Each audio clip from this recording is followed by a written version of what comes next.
Најмалку 30.000 евра месечна сметка за струја плаќа Министерството за животна средина за да се обезбеди вода за хидроелектраната Топлец на Дојранското езеро.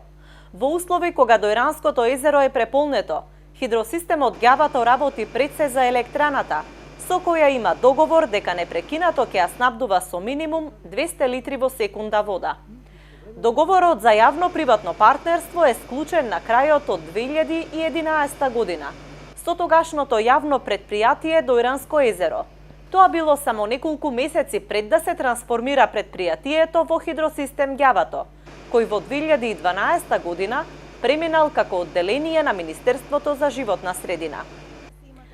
Од Министерството пак велат дека хидроелектраната помага за поголема искористеност на водата од Ѓавато, а со парите од концесијата ги плаќале трошоците за одржување на хидросистемот.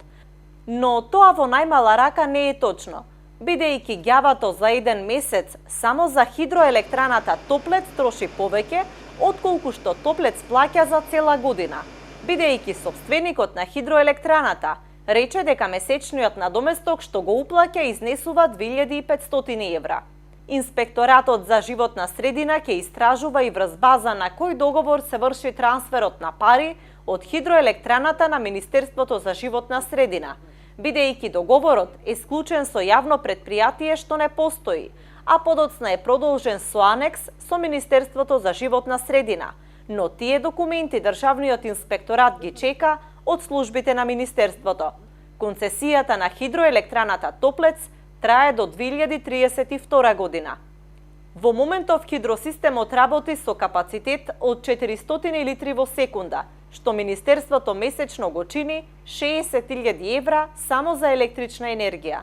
Останатите 200 литри во секунда ги трошат нелегалните приклучоци, со кои според проценките на вработените се наводнуваат околу 100 хектари земјоделска површина.